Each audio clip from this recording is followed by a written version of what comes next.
Live from Fargo and serving you on TV, online, and on the go. This is Valley News Live at noon. It's a big sign that we're starting to get back to a new normal during the pandemic. West Acres Mall in Fargo is now open. For a look at whether people are out shopping or not, we go live to Valley News Team's Joshua Piguero to see how it's going. Joshua? Jordan, I want to tell you the mall opened about an hour ago. There are a fair amount of people out here, but not all stores are open. As you can see right over my shoulder, closed, and right by there, Foot Locker also closed. And if you were to come to the mall also, you'll see, and I'm going to flip my camera around, where there's furniture for the dining room area is all pretty much no one can sit in it. As you can see, there's barely any furniture open. There are a few restaurants that are open for those who want to come in here, and I'm going to continue moving my camera around. You know, there are some customers that did come out here. If you do, you're not, most of the staff that works here are wearing masks. A few stores like Journey are requiring customers to wear a mask, but you're not required to wear a mask to come in the mall. Again, mall management is asking that you adhere to social distancing guidelines. That means keep 6 feet between the person next to you, in front of you, and behind you. There's also hand sanitizer scattered throughout the mall, and a few businesses, for instance, JCPenney is planning to announce next week that they're going to file for bankruptcy protection. So some stores are feeling the pinch of this coronavirus pandemic. But again, if you come out to the mall, you're not required to wear a mask, but some stores will require you to wear a mask in order to go inside their doors. Like Journey is one, for instance. But I'm going to send it right back to you in the studio, reporting live in West Acres Mall. Joshua Piguero, Valley News Live. All right, thank you, Joshua. And for a full list of what to expect with the reopening of West Acres, find this story on the VNL News app. We have new information this afternoon on the coronavirus in the region.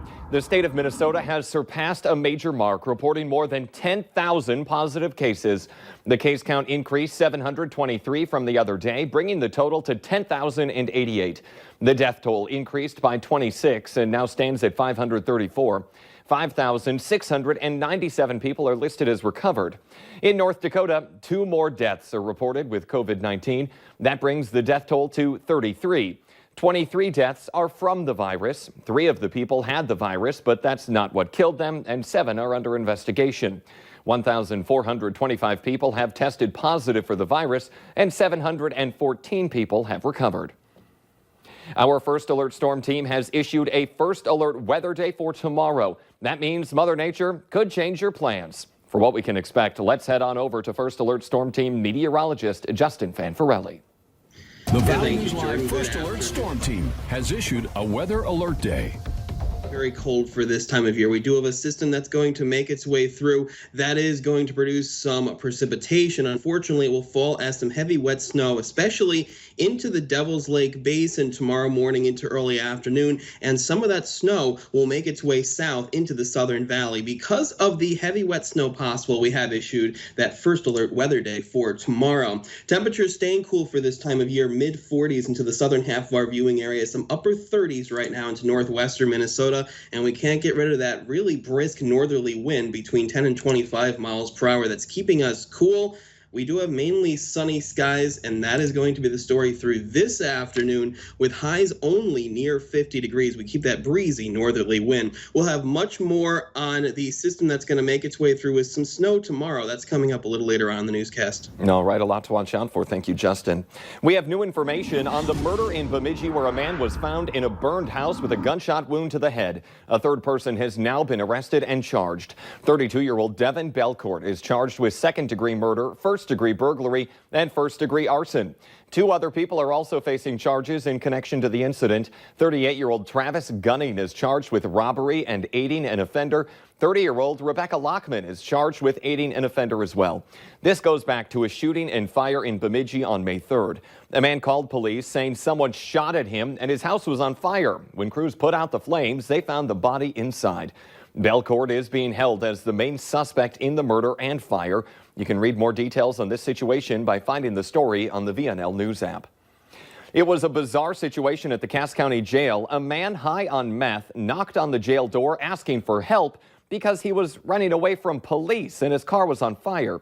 Firefighters were called just after 9:30 last night. A short time later, Cass County deputies found a man pounding on the door at the county jail, saying he was high on methamphetamine. Authorities then arrested 38-year-old Garrick Lee Martin for reckless endangerment.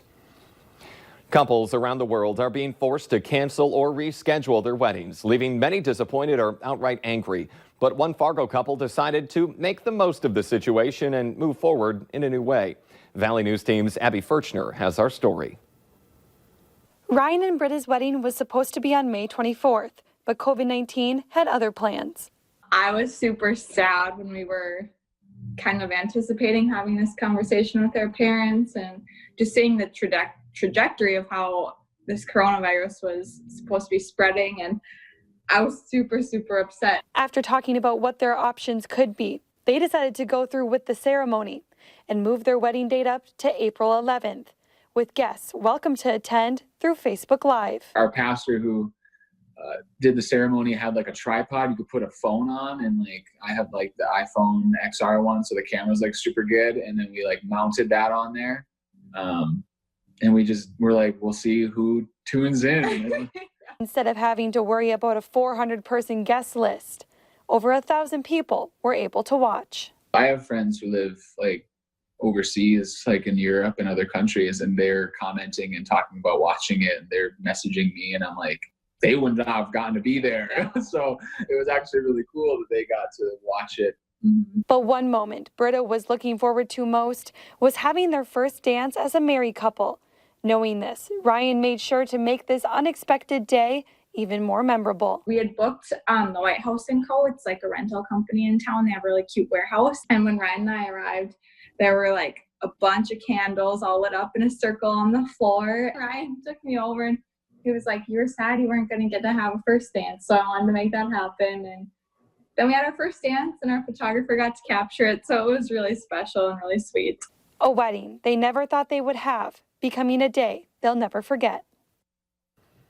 And to make things even more special, Ryan and Britta are still keeping all their wedding plans for next spring. They've decided that they will then do a vow renewal and have the reception to celebrate their one-year anniversary. Congratulations to them.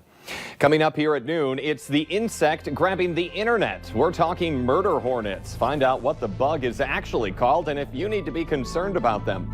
Plus, a first alert weather day has been issued, although today doesn't look like we have to worry about anything. But tomorrow is the big day. Justin Fanfarelli explains.